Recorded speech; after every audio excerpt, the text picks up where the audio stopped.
Welcome, everybody, to episode 16 of the Under 1 Million podcast. I am here with my guest who has been placed on the deserving playlist with his record called Southpaw. Go ahead and take it away, my man. Let's do it. Dude, number 16. Here, toast to that. I like the number 16.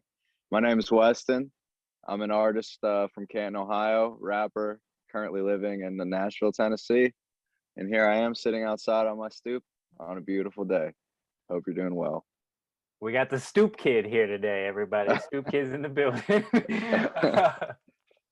I'm happy to have you, man. Thank you for joining me and taking the time. For sure. How you been doing, man? How's everything been going throughout all this craziness and all that jazz? Dude, doing good. Thanks. I hope the same to you. Just been taking it day by day and staying sane in that way, just doing what you can do in a day and not getting too ahead of myself. That was a big thing, to kind of learn during this time period is to, it's hard to not want life to resume or whatever, So it's just been kind of working with that, doing what you can do. It's been good. I hear you on that. How have you done that? Have you have anything that you go to normally that's just kind of like takes your mind off things or puts you back into the mindset that that you want to be in during this whole thing? Yeah, I started reading more, which was always something I wanted to do more. I was never a big reader. Then I started reading Harry Potter. Shit changed my life, but just because it's something to do. Dude, shout out Harry. You know what I mean? Always yeah, shout just out Harry. that, right? And just enjoying the little things, enjoying working on music day by day, and not getting too impatient about the end process or finishing something.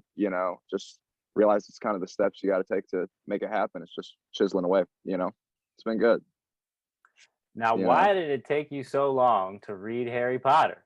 What the hell's wrong with you, man? Dude, their books are really good. I just was never a big reader, but I've always wanted to be a big reader, but I never was, so it's something I'm just like, I need to start reading. My girlfriend, Maddie, bless her soul, she's a big reader.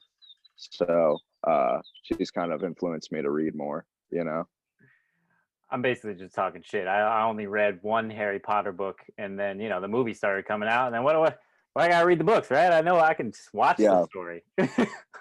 Right. That's how I feel now, though. It's like now it's like I've seen the movie. Read a book. Shout out the books.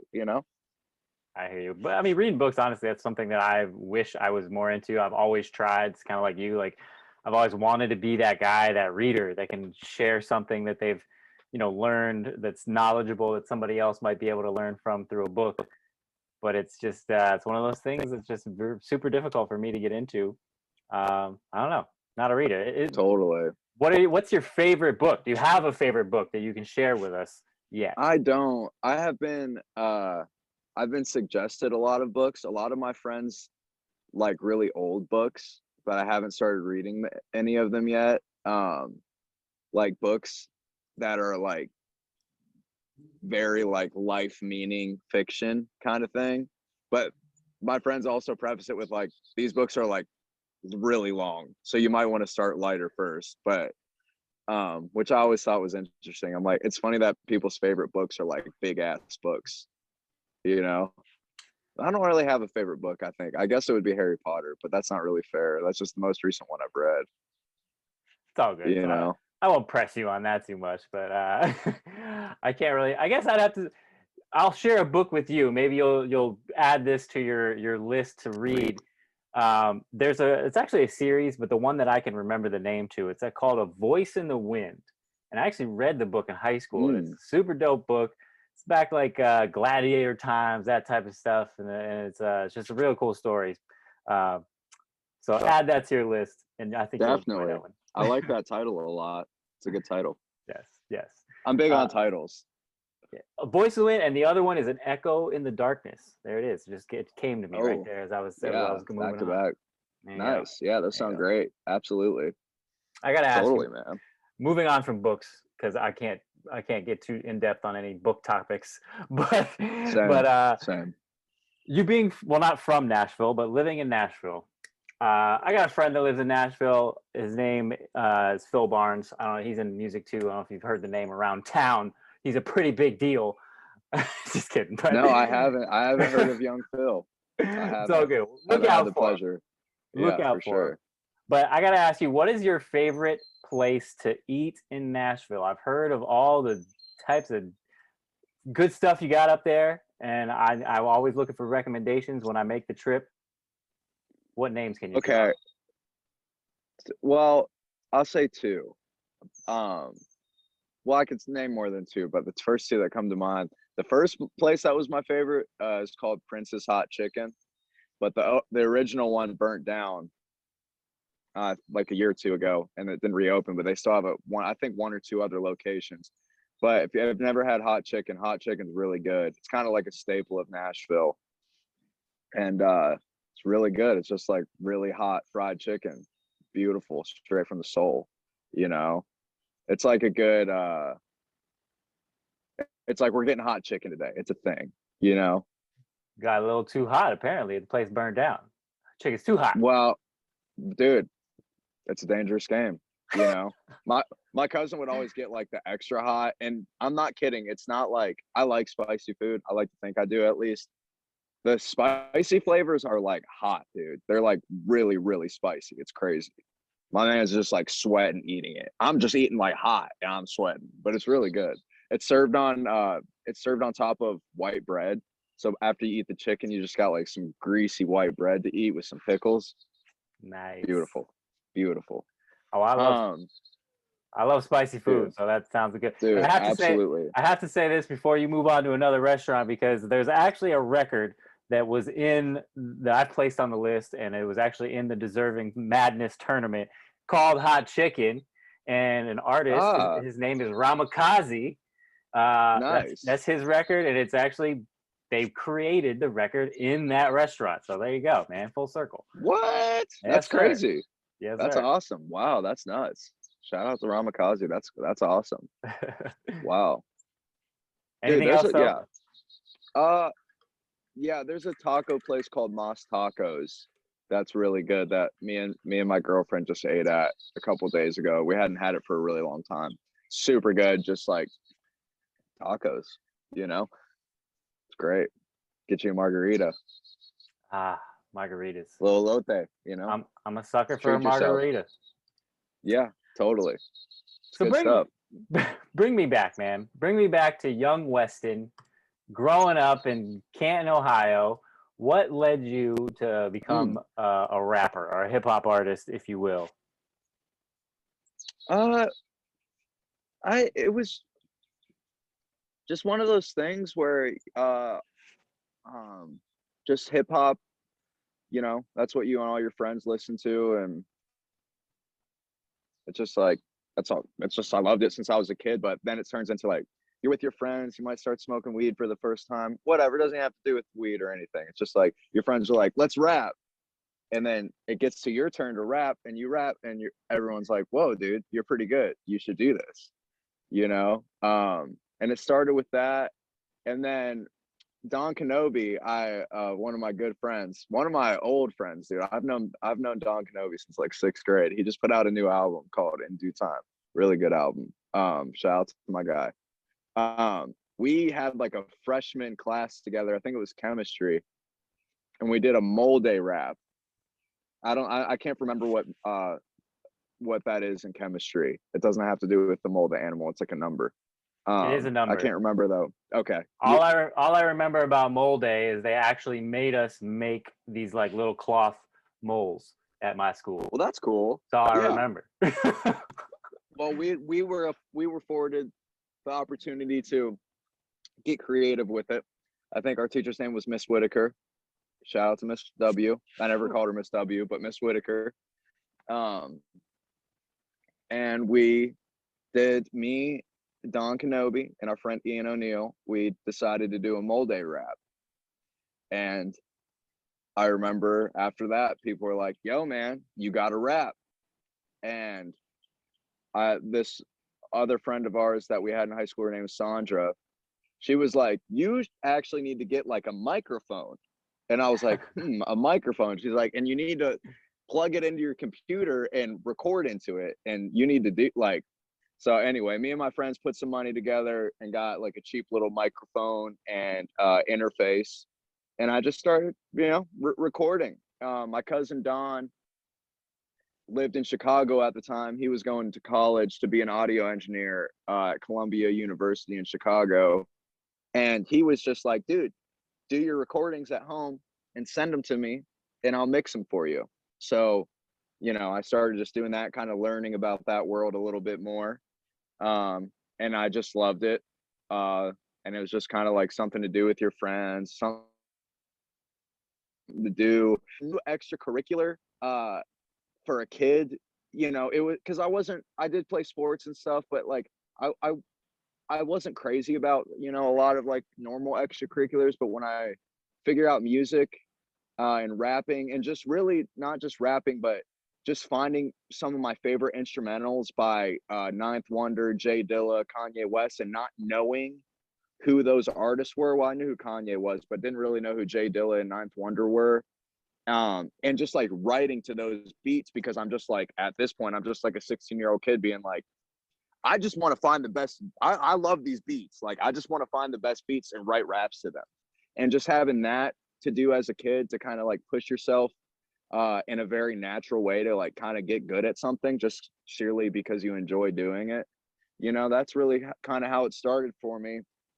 So I think I had the seed planted from about 16 or 17 that I wanted to like pursue music, or at the very least it be a big part of my life. But then when I was 18, I joined the military and ended up being in the military for 4 years. But I still worked on music throughout my time in the military. I had everyone like made fun of me because I had a studio in my closet.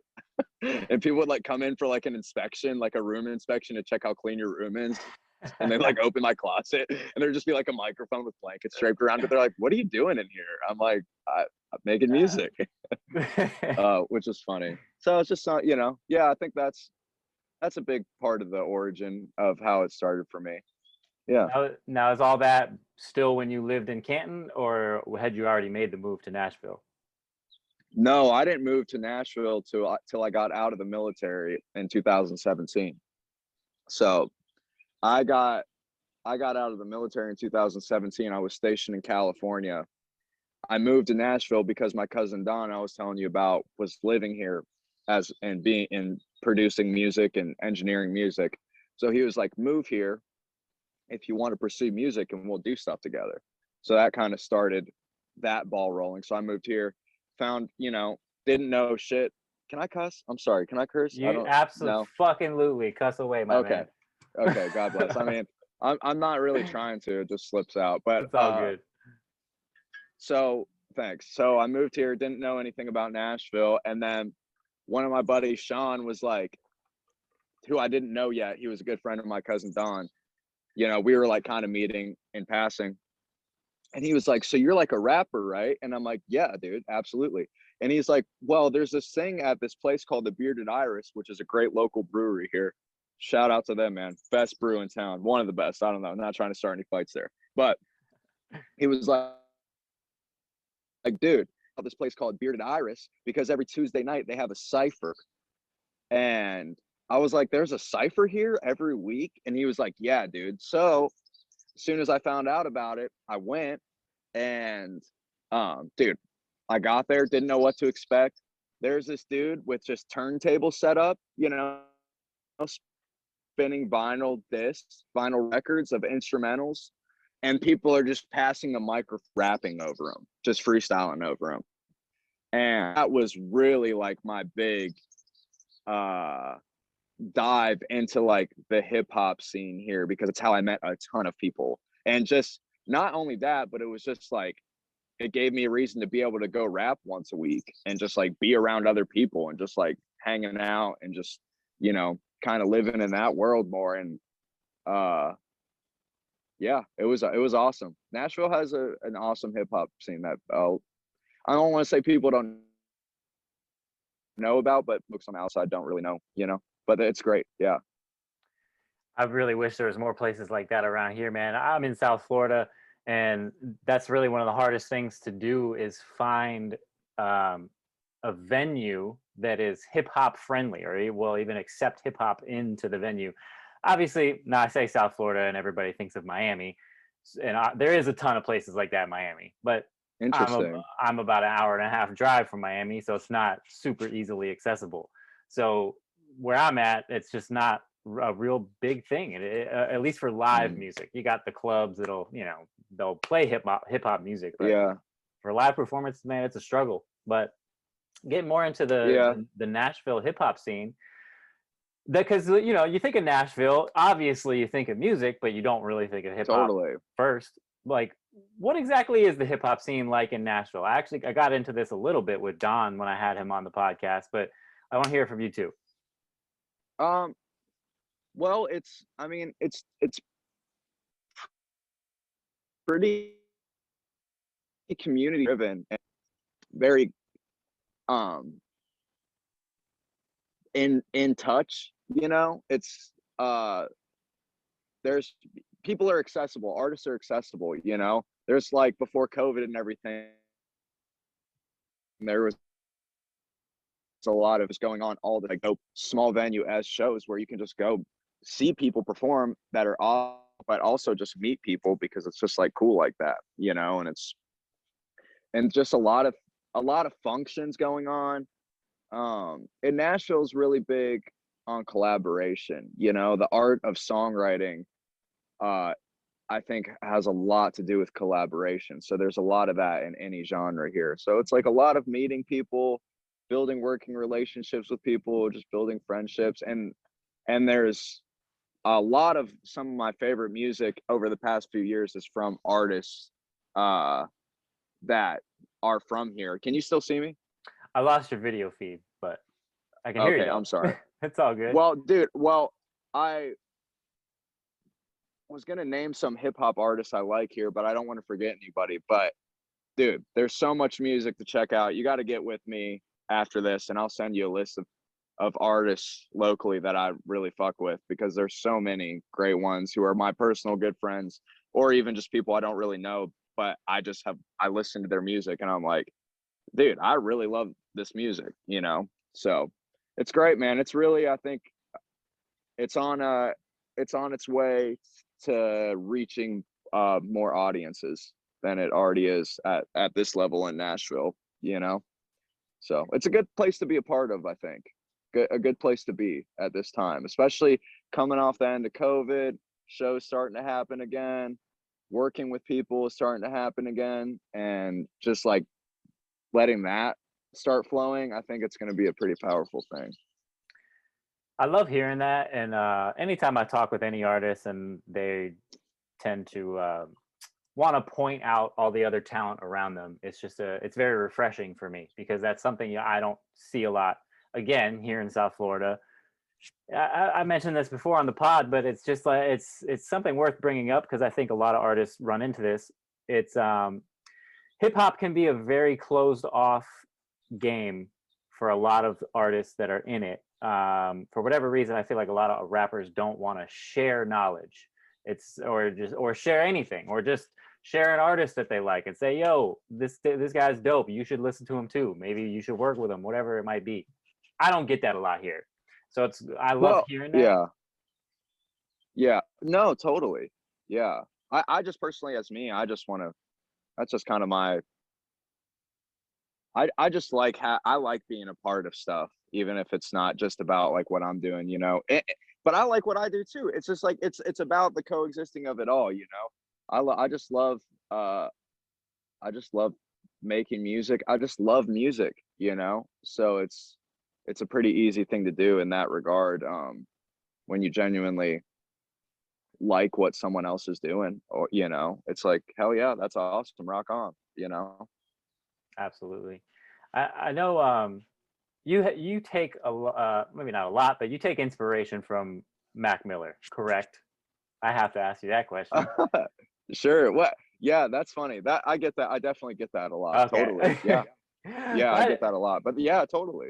No, it's just something about your Yeah. flows and all that type of stuff, and I love it. You know what I mean? Rest in peace, Mac Miller. Of course, I was a huge fan of his. Absolutely. You know, Me saw him too. live one time in Boca. That was incredible. He was an amazing performer. And Definitely. kind of want to get it from you. Like, what exactly drew you to, you know, his type of style, and why do you make the music that you make in particular? Uh well, there's definitely more of a connection with me just as like a fan of him and as just like someone who listens to his music still to this day. Just I mean, when I started rapping and discovered Mac Miller, coincidentally or not coincidentally, you know, however much stake you want to put into either way, you know, I started listening to Mac Miller, you know. So right around the time I started being like I want to rap or I am starting to rap, I've discovered Mac Miller. So like as you can maybe imagine, of course, like discovering this dude, kid at the time, you know, because this is 10 years ago, I'm like, yeah, this is amazing. Like, this is exactly like, oh my God, you know, it's pretty like, it's pretty profound. And looking back on it now, it just shows you the power of just someone like a younger person just coming out and just like kids see themselves in that, you know, or maybe not just see themselves in it, but they can identify with it because it's like, it's just this person who's just doing their thing and kind of unapologetically, you know. And I think that's something that I really try to hold on to at this point is just not worrying so much about maybe opinion is one thing, but just like especially the thought of opinion, you know. It's just like, bro, I'm gonna make music. If I make it, uh I probably don't have Mac Miller right in mind, you know, but if I put out a song and somebody says that it reminds them of Mac Miller, like I'm nothing but honored, you know. Right. I just think that is like the coolest thing because he was one of my first music inspirations as an artist, you know. So I think more than anything, it's just the inception of that, you know. At the same time I started rapping is the same time I discovered Mac Miller, and they just kind of grew together, you know, because you got to grow with Mac on his artistic journey, you know, just as a fan, you know. And it kind of just took you people that discovered him when he was a kid, you know, kind of took them into adulthood too. So it's just music that's kind of been by your side for a long time at this point. Yeah, I think that's great. I don't like comparing, you know, artists to each other, but it's hard to do. I mean, there's only so many flows and styles you can have. But I think that's I mean that's the core of music. You know what I mean? You get inspirations from other artists. Everybody does it. And there's ways that you can tweak that sound or that style to make it your own, which I think you do as well, and you do an incredible job of it. Oh, thank you. But you know, Thank another you. thing I wanted to mention with that is, I think it's great to see, you know, artists like Mac Miller, or I can think of at least ones recently like Pop Smoke, that have a very unique sound, and then I don't know, I start noticing after they're gone that all these other younger artists pick up parts of that sound, or you know, try to incorporate that into their own music. And I just think it's awesome to see, you know, people that are gone, you know, still influencing the artists today, and you know, kind of like just making music in their honor. You know what I'm saying? So when I hear your music Totally. and I hear a little bit of Mac Miller, that's no slight whatsoever. I Oh, enjoy it, absolutely. and you know, that's a sound that's missing Yeah. now. You know what I mean? Thank It's you. missing in the game, so I love it. Well, it's thanks. I'm glad you do. And that's like I said, that's nothing but an honor when anyone feels like that. So I appreciate it. And I think just everything's where it's supposed to be, you know, and that just what gives me faith in the music here, the music I make. It's just because like there's a time and place for everything. You know, it might be missing, but it's out there, you know, it's out there. It's just maybe not what's getting like the most attention, but it might never, but it's out there. I think it just all coexists in different ways at different times, because I like a lot of contemporary, or just like the shit that's coming out now. It might not be what I'm finding myself in, but I definitely can respect it enough to appreciate it and like see like, yeah, this is why millions of people are digging this, Right. What do you now, I don't know if you've seen it yet, but I want to ask you, what have you heard of or seen the new Lil Nas X music video? Actually, yeah, me and my girlfriend just watched it last night or yesterday, I think. Okay. Yeah. What do you think about it? I want to hear it. I want to hear it from you. I think it's awesome. I think it's breaking down barriers of pop music. I think it's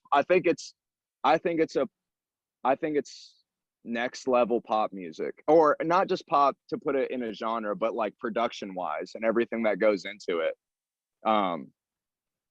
I think it's just, I don't want to say it's trolling, but like I think it's designed to make people uncomfortable, or at the very least make people that would be like, oh, this has so many secret meanings in it. I think they're just like kind of playing with people that feel like that, because it's just like something that's just kind of blatantly ridiculous, Okay. I think yeah.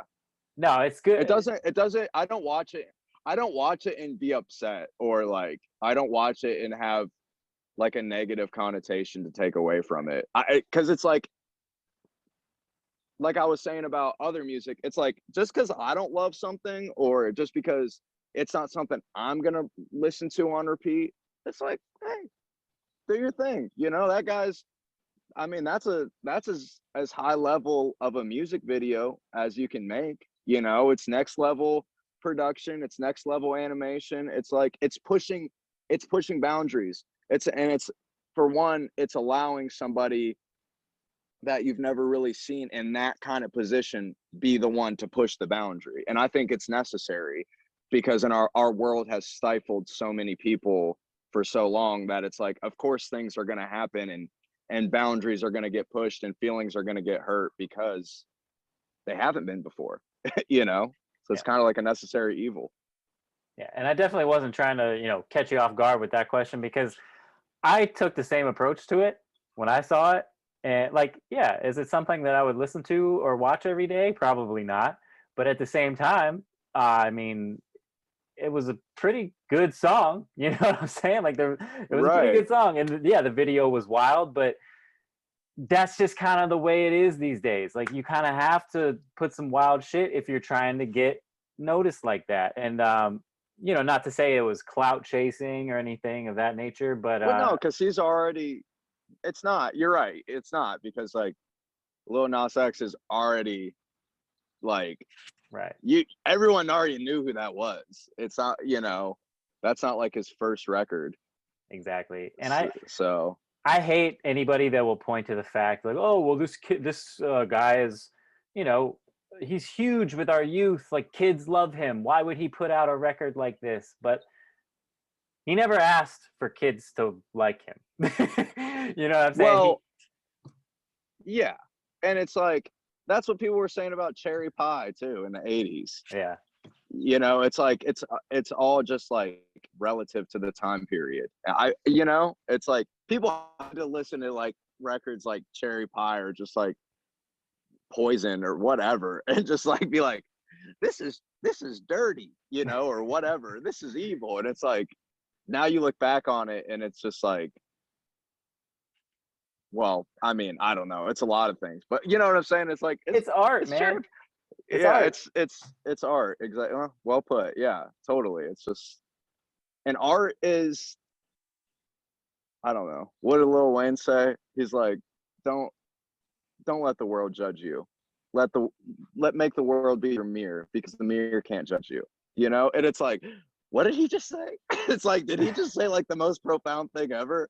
And it is. It's just like, art is a reflection. Art is made because it's creativity, you know. I think it takes energy from a lot, you know. Like I always have this fear about when I'm writing a rhyme, when I'm writing a verse, whatever, writing a song. I'm like, this, I have to put this out soon because somebody else is probably writing. So there's probably at least one rhyme in there that somebody else is writing something similar to. And if they put it out before me and I hear it, I'm going to be like, see, I like, it's like a, like, I'm not even trying to make it like a deep thing. It's just like, I just feel like the energy of creativity works like that. You know, it captures a lot of how people are feeling, what people are thinking, and other creative minds might be on the verge of something similar anyway, you know. Absolutely. It is So somewhat of a race, you know. I mean, hip hop's so saturated now, or music in general. There's so many artists. Like, you're right. You have to kind of, you got to get your shit out there when you can get it out there. Although, you know, I can take the opposite approach. Anybody can argue that point, but like, I think the best music that is made is timeless music. It doesn't focus on current events and things of that nature. But I think what you're more so trying to get to is the creative aspect of it, or the wordplay aspect of it. Somebody might say something similar. Yeah, Yeah. I was speaking more to like the bar aspect, or, Yeah. like the punchline aspect. But yeah, but you're right. But timeless music too, also, like, I think it's poetic enough a lot of times that you might not hear anything first listen that might reflect current events during the time it was made, but it might be about current events of those times. Just depends on what the lyrics are, or the sounds are, or what, you know. Yeah. Music's like, dude, like, music is just crazy. Creative work is just crazy like that, you know.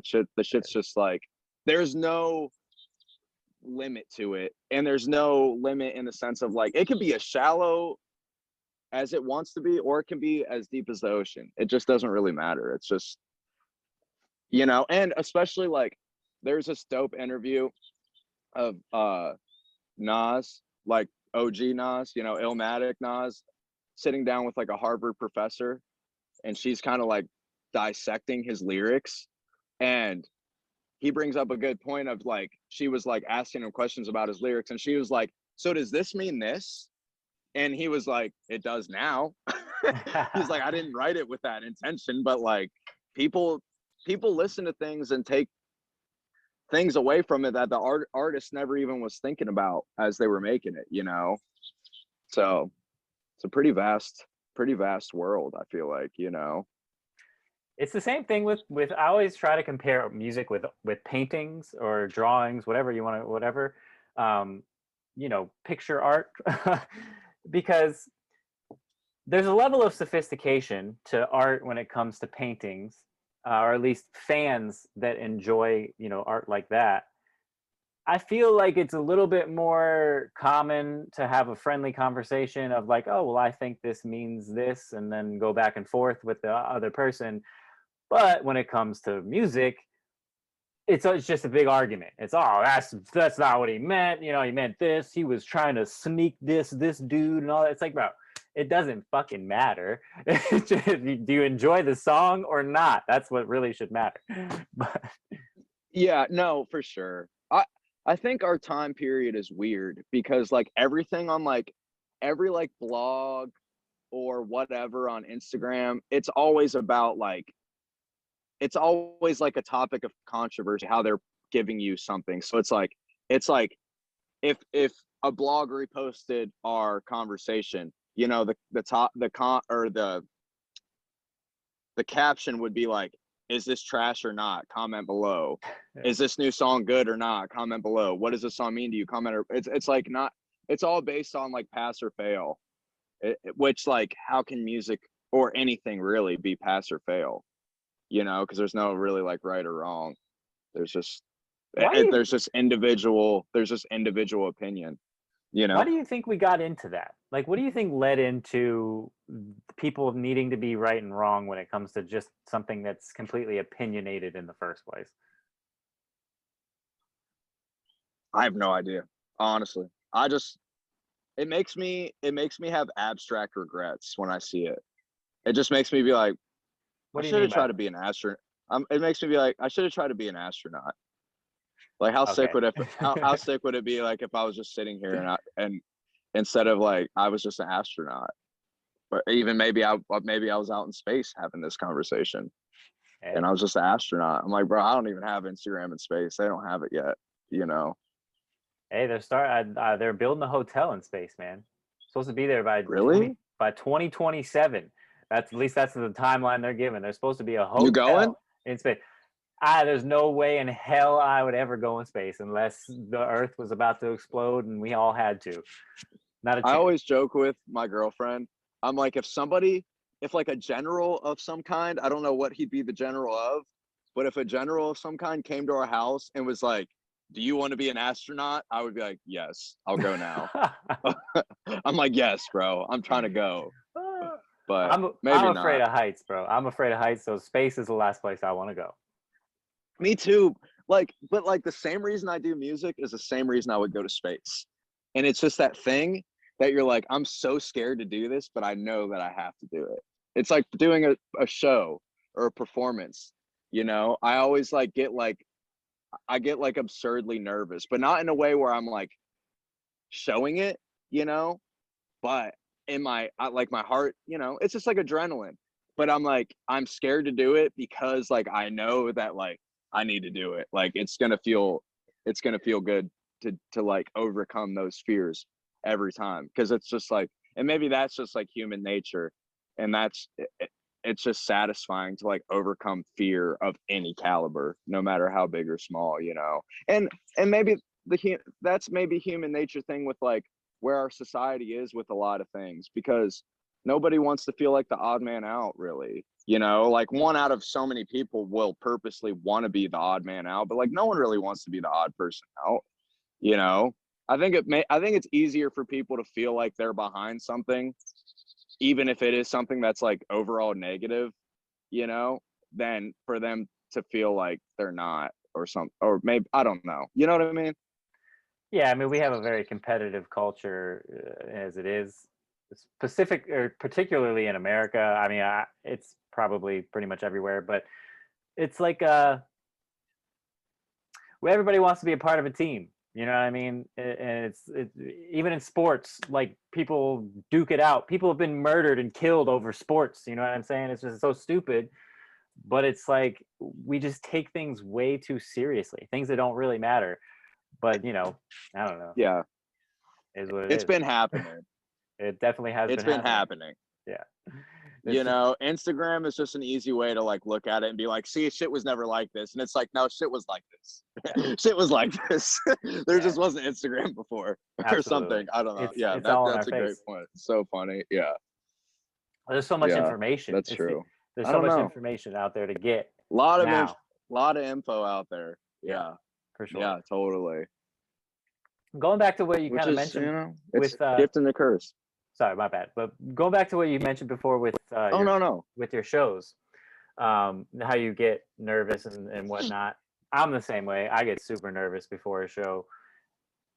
How do you overcome that?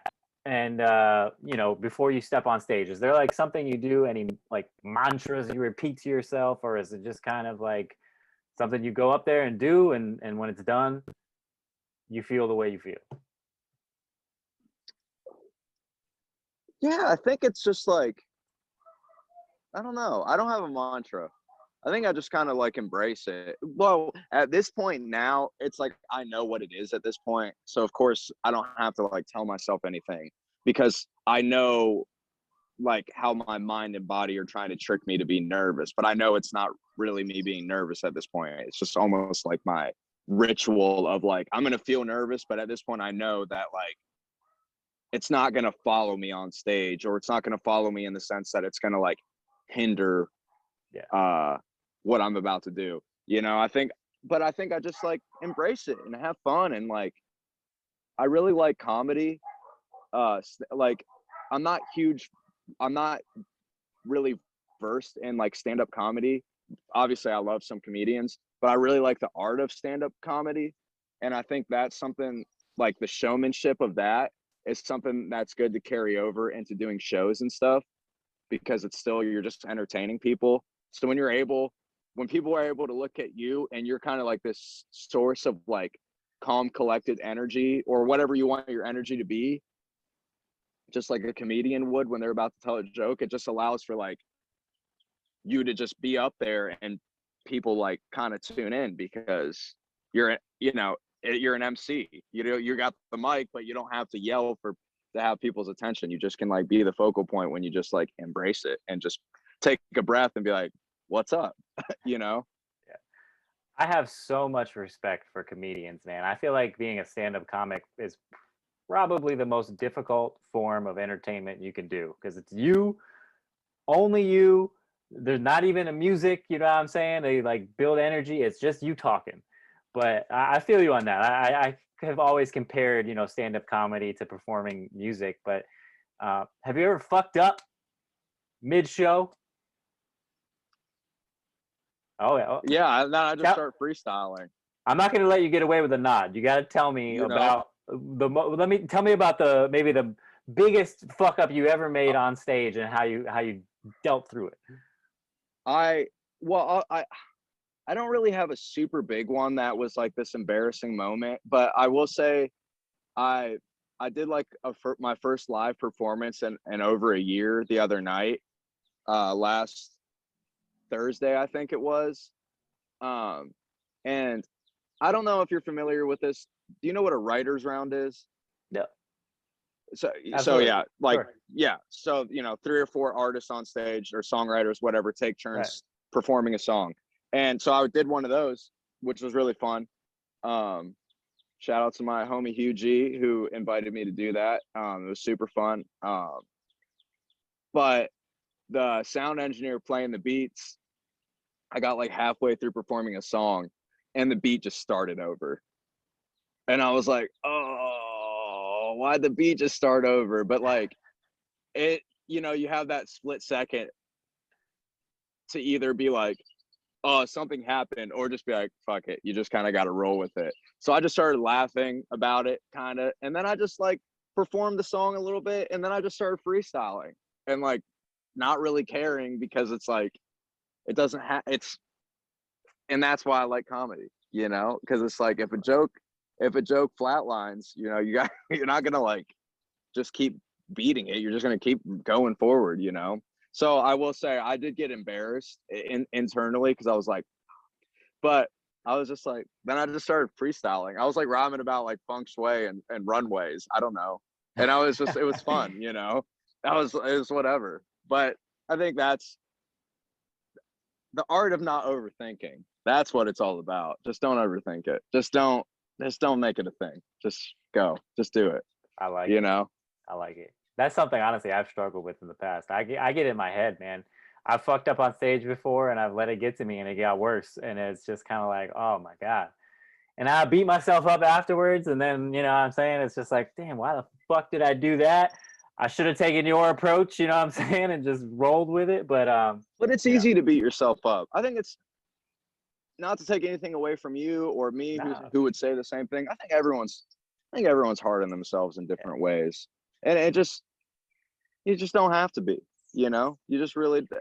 But I've noticed with doing shows, like I kind of like, if I do like a bigger show, like I'll definitely be depressed the next day, even if I did like a spectacular performance or not, or if I messed up. Like it doesn't matter. Like I'm just gonna probably be depressed after a big show. And I don't know why. I think it's just like, because like you have like this moment of like adrenaline, and you're performing with people, and you're like in the midst of it, and then like the next day it's over, and like your adrenaline depletes, and you're just kind of like, I'm just always kind of like, it's just a weird, but like it's obviously worth it. But yeah, I don't know. It's just interesting. Performing, you're putting yourself out there. If you mess up, you shouldn't be hard on yourself. It's like, who gives a shit? You know what, too? People don't even notice half the time. People really don't even notice when you mess up half the time. It's crazy. People really don't. And that's, unless that's how I realized it. Because honestly, the show where I thought, or I felt that I fucked up the most out of any show that I'd ever done, afterwards, no one said a word about it. And then I brought it up. I was like, yo, did anybody even like notice this shit? And they're like, nah, bro, you were good. And I was just like, oh. Totally. All right. But yeah. It's dude, being an artist or creative mind, or just doing something in that field, it always warrants just like kicking yourself when you're down. And it's easy. I feel like it's just because it's easy to, or just having like this expectation of yourself that's not even like a good expectation, because it's not bad to want to perform good. I mean, that's like, I want to perform good, but like to just go in on yourself after you make like a slight mistake, it just doesn't, it doesn't really do anything good for you. Well, you know what it is? I mean, what I really think that stems from is no one's willing to talk about this. And that's kind of why I brought it up, because I think it's good to talk about things like this. Nobody that you ever see, that's in the mainstream mentions, oh yeah, one time I fucked up on stage and blah, blah, blah. It was what it was. Maybe if you really dig deep into old videos they have, you could find something like that, but it's not put in front of your face to easily find. And I think it creates this unrealistic expectation for independent artists. And that's why a lot of us end up never thriving, because we're so hard on ourselves. So, well, that's a conversation that me and Maddie, my girlfriend, have a lot. It's like, dude, Shrek said it the best, dude. Better out than in. You know what I'm saying? It's like, there's no sense to overthink it all, because someone who overthinks half as much as you and just goes ahead and does their shit and puts their shit out, they're already ahead in the race. Not that it's a competition, but just saying comparatively in regards to like what you're putting out and what you're not putting out. It's like, it's probably worth it. Because like, once you're able to establish a point when you can accept something's done and that you gave it your all, I'm not saying you should half-ass anything, but like, I have an expectation with myself now that allows me to like be like, okay, this is done, without me like dwelling too hard on it and overthinking it and over analyzing it. It's like, this idea is as fleshed out as I want to make it, or as I can make it. So it's like, it's time for it's out, and that I think that's kind of like a necessary evil for myself, at least, to maintain productivity, is just to not overthink everything I'm doing, and to also kind of have an allegiance with myself of like, okay, this is done now, I can put this out, without overthinking it to the point that it's not even coming out now. And I've delayed it months and months, Yeah. How do you identify, that cutoff? Like, what is it for you that you say, I'm done with this record, it's going out the way it is? I think it's just the way I do every part of every aspect of a song, especially like the lyrics part. Like, when I write a song, when I write the lyrics, I'm the, how do I say this? Essentially, I just keep building it. I keep building line after line. And as I'm writing the next line, I'm starting over and I'm fleshing out every line. So that way it's like smooth, and like, I can feel like, it's like essentially like I was freestyling it.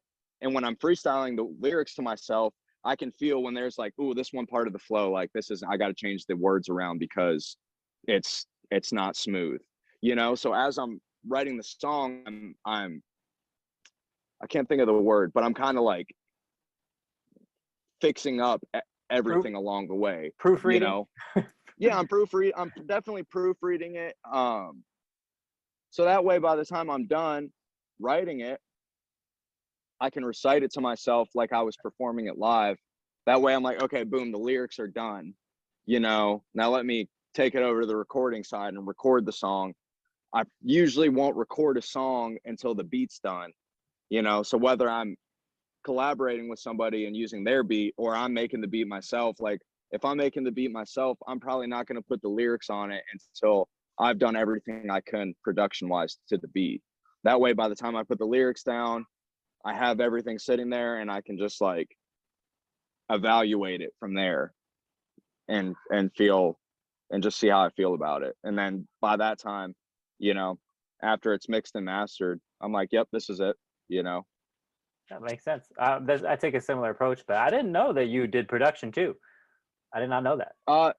Well, I just put out an EP at the end of January called Gone Fishing.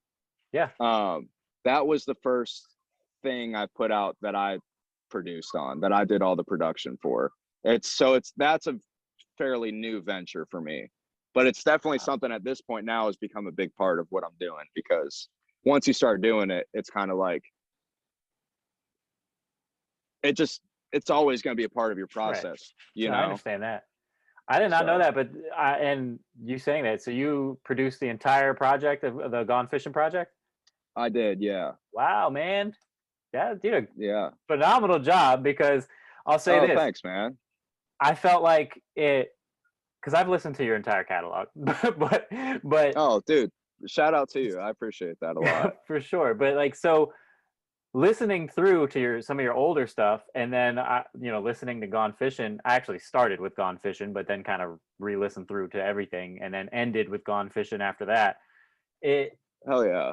I couldn't tell. Like there was not one bit of drop off in the production. If anything, it got better. It stuck with your whole sound, and the whole vibe that you are kind of branding. So man, kudos to you, man. That production was phenomenal on that project. Oh, dude, thank you for listening. My good friend Carmine Profits mixed and mastered it, so shout out to him. He made it sound great. He did some post-production as well on it, and yeah, it was, but that was, just being like, I'm not collaborating with people in person right now. I'm like, it's hard for me to just like go find beats, so I'm just like, I just want to sit in a room, because I really like the idea of things like that. I'm like, I just want to sit in the room. I want to be left to my own devices, and I want to see what comes out, So that was kind of just me doing that, just because of the times, and also just because I felt like it was a necessary step for me as just like an artist or whatever to do that, Oh, dope, man. That's congratulations on that too. I can't imagine what that's like. I mean, putting together a full project myself, just writing the bars and not having anything to do with the production is hard enough. But to do all that, and what is there, 8 songs on Gone Fishing? 8 or 9, right? 7. 7. Yeah. I mean, that's I think that's something to be proud of, and I think it came out great. Oh, sure. Thank you, man. I appreciate that a lot. Thank you. Absolutely. Yeah, we're nearing an hour here, but I gotta mention, I've been wearing it the whole time, haven't said anything. But this is his shirt, everybody. They can see. I'm going to stand up a little bit. I'm going to stand up. You know what I'm saying? Dude, please you guys got to see this. I appreciate you. Dope design. This is his own. Is there anywhere that anybody can purchase these online yet? Yeah. Shout out to my girlfriend, Maddie. She designed that t-shirt. So I was stoked about how those turned out. Yeah, they're available to purchase on my Bandcamp, which is, if you search Weston Gone, it's hard to get your shit to pop up, because if you just search Weston on Bandcamp, you're probably not going to find it. But search Weston Gone Fishing. If you follow me on Instagram at Weston WESTON _raps, there's a link in my bio to where to purchase them, or you could just DM me about getting them, and I can send anybody a link that wants them. So yeah, but Bandcamp would be the main way to get them. Cool. I'll get the link afterwards, and I'll put it in the description so everybody can find it. Dude, thank you. Absolutely. Hell yeah, thank you. But yeah, man, anything else you want to talk about? I'm about wrapped up on my topics. Anything that you want to share? You got anything coming up that you want everybody to know about? Well, dude, thanks for having me. I appreciate it. It was good to have a little conversation like this. I mean, Gone Fishing's out now. I just put that out at the end of January. That's my most recent music that's out.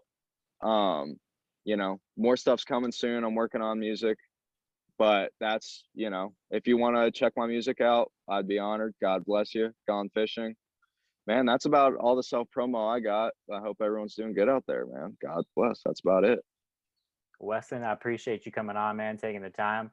I know it's hard to find time sometimes, and I really want to show my appreciation to everybody that's willing to do this, because it's, I know how hard it can be, but Anybody listening, go check out this man's music. It is amazing. It's phenomenal. I can vouch for him. And if you've been a follower of the Deserving playlist, I can guarantee you're gonna like his shit. Yeah, everybody, I hope you join me next time. Weston, hang on for a second. I'll talk to you a little bit after this. But for those listening, I love you. Have a good night, everybody.